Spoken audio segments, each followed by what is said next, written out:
Do you need to get from A to B and like the idea of an e-bike but feel like 2 wheels is just one too many?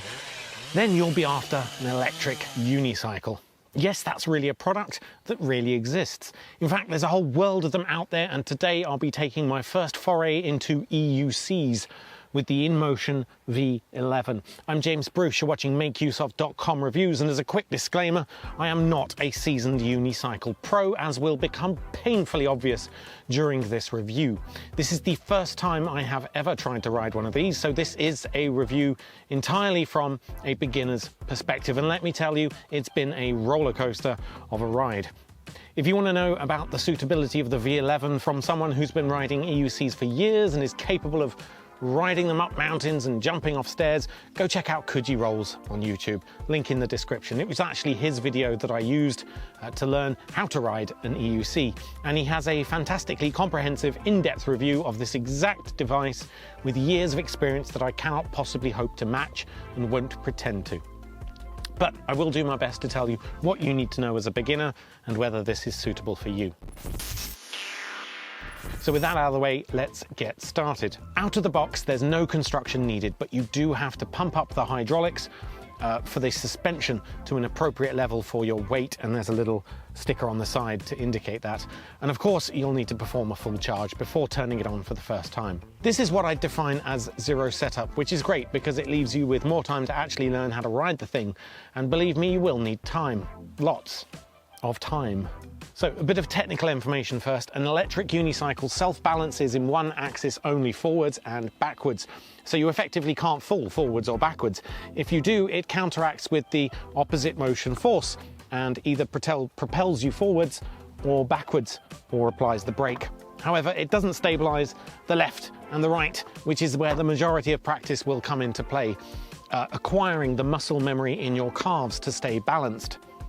As for some specifications of the V11, it features an immense 2,200 watt sustained output motor, and it can peak even higher than that. Now that's a serious amount of power. In fact, it's more powerful than any full-sized e-bike or scooter that I've ever tried yet, and it means that hills are no issue for the V11, up to about a 35-degree incline in fact, but that'll depend on your weight and confidence. That's backed by a massive 1500 watt-hour battery running at 84 volts. Now it takes 10 hours for a full charge with the included charger. However, you can halve that time if you buy an additional charger. You can plug them both in, there are 2 charging sockets, or you can replace it entirely with an optional rapid charger, but you can't use both the rapid and normal charger. The V11 can go up to 31 miles an hour, though by default it is speed locked to 16 miles an hour in the EU to keep it road legal. But in either case, you can unlock it using the app. The tyre is an on-road type 18-inch diameter by 3 inches thick, but it can also handle sort of dry off-road conditions reasonably well, as you'll be seeing throughout the video. The biggest differentiator of the Inmotion V11 compared to other EUCs, other than the sheer power, is the hydraulic suspension, which has up to 70 mil of suspension travel, and that means it's really good at smoothing out everyday bumps. And it can even handle stairs and jumps, though I won't be demonstrating that. Given the size of the battery and the motor, the V11 itself is not at all lightweight, at 60 pounds or 27 kilograms, and that gives you a maximum payload of 265 pounds or 120 kilograms. For reference, I'm about 110 kilos, so I'm at the top end of that. It also features a built-in active fan cooling system, but I find that only comes on when the light's on. Speaking of which, for night riding, it features an automotive-grade front and rear brake light. And with IP55 water resistance, it should be fine to ride in the rain. Might not be pleasant, but it's not fully waterproof, so don't submerge it or pressure wash it. Try to avoid the massive puddles. Lastly, there's a spin kill button underneath here. Press that to temporarily kill the motor so you can lift it up. Otherwise, you lift it, it's going to go haywire, the wheel will spin and it might hit you and hurt. So you need to press that to temporarily kill the motor. There's also a helpful handle with the button underneath here to collapse that. So onto operation. Before you can ride it, you should adjust the hydraulic suspension to suit your weight. There are 4 chambers in total that need filling, 2 at the bottom on either side that you can undo here, and 2 at the top, which you need to remove the outer case to access. But it's pretty easy, a little bit tedious, but a couple of screws. You should also adjust the tyre pressure, but I left mine a bit lower for use on gravel and off-road. Turning on the device is relatively simple, but two things you need to keep in mind, otherwise you too will think it's broken. First, you need to make sure that it is upright and you've got the kickstand up. It won't turn on if it's on its side or resting at an acute angle like this. It must be upright like you're about to ride it. Second, it's a partially capacitive button, apparently, which means no gloves. Even then, I found there was a particular knack to getting that button right, and that could just be a hardware fault, or it could be my lack of circulation. So since I am a beginner, I want to briefly go over how to ride an electric unicycle, or how I learned. So key points: use a wall, don't try and jump on from just freestanding, at least not at first. Secondly, don't hold it or try and keep a hold of the handle, you'll have that down. It is tempting to do that, but you'll quickly lose balance and be off center. Instead, just put one foot on it to keep it steady, and then practice bringing your other foot up quickly and smoothly. Don't jump onto it, just smoothly move your foot up, and then practice getting off again too in the same way.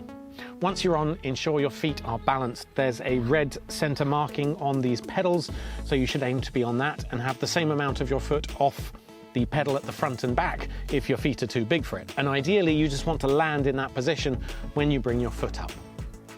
Next, you want to get a feel for it by moving backwards and forwards. Just see how it responds to your body. After that, try riding along the wall, just back and forth. Keep a hold of the wall if you need to, otherwise just use it to catch you if you're going to fall. From there, you'll want to find an open space of about 5 meters or so where you can go from point A to point B with a wall or something at both ends that you can grab hold of. Keep your eyes in that direction. Do not look down. The moment you look down or off in another direction, you'll lose balance and you'll change course. You just need to learn at this point to trust the V11. Lean your body forwards, then pull back to slow down. At that point, and for me I should say this is condensing about a week or so of daily practice into a 2-minute tutorial, you should be able to stay on for longer, go back and forth between those 2 points or further points, starting to get the hang of course correction if you veer off in the wrong way. But basically you want to aim for gradually having more distance. After that, find a very open space, an empty car park where you can just go around and around, learn how to shift direction and control the unicycle more. Now, one last thing I feel like I should address is that of safety. Of course, you should wear a helmet, and when I went out trail riding, I had some body armor on too. But in reality, I feel like it's a lot safer than riding a bike or even a scooter, at least at reasonable speeds. Anyway, hear me out. If you're on a bike, you're basically attached to the bike. If that goes down, you're going down with it and it's going to hurt. Even with a scooter, although you're not actually attached to it, you do have a handlebar in the way that you're going to trip up if you go forwards, and it's going to catch your legs, you'll go down. But with an EUC like this, your legs are completely free to recover and your arms will naturally be able to balance you. So I have fallen off this a lot, and not once have I ended up on the floor on my arse or having to use my hands to catch my fall, because I've always been able to step off or jump off and just let the V11 fall. Unless you have some major hardware fault or you're coming off of a big jump, the device is not going to run off without you. It'll just stop dead and fall to the side once your body weight is no longer pushing forwards. So what is there to like then, specifically about the Inmotion V11? Firstly, it's really powerful and responsive. As a heavier guy, that's important, and my best analogy for why would be that a less powerful motor is kind of like trying to cut something with a dull knife. It's dangerous, you have to actually cut more, and you're more likely to end up cutting yourself. A sharper knife or a more powerful motor gives you counterintuitively more control because you need less exaggerated movements to actually get going. So you can comfortably go fast on this without leaning 45 degrees. You can go up tarmac hills easily without losing control or struggling to balance because of the low speeds. If you've ever tried to, say, ride a bike really slowly, you'll know why not having that power makes things a lot less safe. Secondly, there's the issue of durability. As you can probably see, I have fallen over so much, it's scratched everywhere, there's bumps, there's dents, and it still runs great. That said, I didn't pay $2,000 for this, so of course, if you did, you're probably not going to be happy about scratching it up so much, and you might want to invest in some protective padding. But my point is merely that it seems extremely durable, it's very well made, solid construction, and will happily take a beating. In addition, the range is superb, up to 60 miles. It does have a large 1500 watt-hour battery, but it's also just a lot more efficient form of travel than, say, a pure electric bike. There is, after all, only one wheel that you have to drive and has friction with the ground. Practically speaking, this is going to last you an entire day of continuous riding. Inmotion does also have an app, which is good, but it's also kind of essential. If you're going to throw this in the boot of your car, head off to a trail ride, which is super easy because it's so compact. Honestly, trying to fit 3 people's worth of foldable e-bikes in my pretty big car has been a nightmare at times, but you'll want to set this using the app into transportation mode just to avoid damaging the sensors or the motors when you're moving around, and that needs to be done in the app. You can also adjust the braking and acceleration parameters, so if you want a smooth but less responsive city ride or a more responsive sort of harsher off-road ride. Personally, I prefer to just keep it in the off-road mode, but that's up to you. You can also use the app to de-restrict the power and the speeds, or to lock the wheel so no one else can ride it. It just won't do anything when you step on. Okay, what don't I like about the V11? Actually, the big suspension. It means that you're standing a lot higher on the frame than you would one without. And this is great for pro users who want to go downstairs and the like. But as a beginner, it just makes it harder to learn, I think, because your center of gravity is so much higher. That's not to say I don't like the smooth ride that this suspension gives you, but I think I'd be happier with a compromise of slightly less suspension. I don't need 7 centimeters of it. There's no included leg padding or a chair. The chair is less important, but I feel like some padding around my calves here would have really helped to give me greater control as a beginner. The wheel itself is very slimline, which is great if you want something like that, which is not so attached to your body or bulky, gives you more freedom and more control to move your legs around. But it does mean you can't grab the wheel with your legs. And that was the single biggest frustration for me when it came to balance. Again, though, that's really because I'm a beginner from that perspective. Then, as I said, by default, the speed is locked to 16 miles an hour to make it road legal in the EU. Although I should add that in the UK, this isn't road legal at any speeds, so be aware, private land only. And while I would never condone breaking the law, it is pretty easy to hide, say, a more powerful e-bike motor than is legally permitted, whereas it's not so easy to hide the fact that you've only got one wheel between your legs. But if you live in a country with a less antiquated government, you might be able to indeed ride this road legally. And you can unlock it from within the app to run even faster, up to 31 miles an hour under ideal conditions. However, if you're not going to unlock it because faster than 16 miles an hour is genuinely quite insane, it does seem like a waste to spend this much on power you'll probably never use.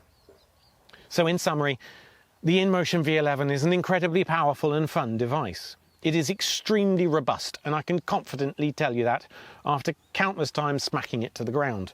But I would hesitate to recommend it for beginners. The suspension is really good, and it means you can take some fairly hefty obstacles fine. I mentioned at the start the far more experienced YouTuber Coogee Rolls. In his review, you can see him effortlessly taking stairs and massive jumps on this.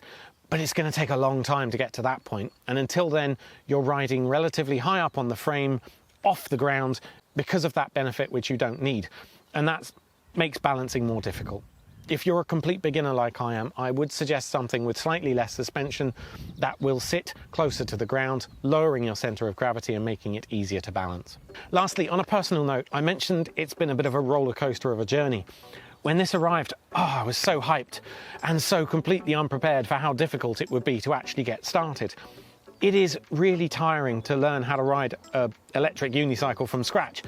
And after a couple of days of 30 minutes practice, I was really disheartened. It felt like I would never be able to go more than a meter on this, let alone finish the review. And at that point, I was really kind of preparing to tell Inmotion that this just isn't for me and to send it back. I was that close to giving up. But after a few more days, something clicked. And now I love it. It feels like a lot more of an active pursuit than, say, a bike or a scooter. You're not just pressing go. It takes actual skill and it works a lot of the muscles in your legs. And now I'm a believer. And I would really like to try one with some more off-road tyres, since I'm unlikely to be riding this on public roads. But my point is that this is one of the few things I have felt an actual tangible sense of accomplishment with. And that's so rare nowadays. Over the course of a week of daily practice, I got to the point where I could happily ride it around a beginner's bike trail, not stop, not get off, not fall off. And I'm really excited to head out and try again, see what else I can master. So if you're worried, you don't think you'll be able to master it, you don't want to drop money on one only for it to be completely useless and a waste of money, then don't be. The learning curve is steep, but it's fast, and I promise you, you will get it eventually. If I can figure this out, anyone can. That said, with a retail price of upwards of $2,000, the Inmotion V11 isn't a cheap entry point into EUCs either. Far from it. But it's a good one. And if you're confident that this is a hobby or personal transport solution for you, then I can certainly recommend the V11 as a powerful, solidly well-made and reliable EUC. Anyway, that's it from me. Thank you to Inmotion for sending this over for review. You've been watching Make Use of Reviews. Please consider subscribing and hit like if you found this review helpful or would potentially like to see me fall off more EUCs in the future. Until next time.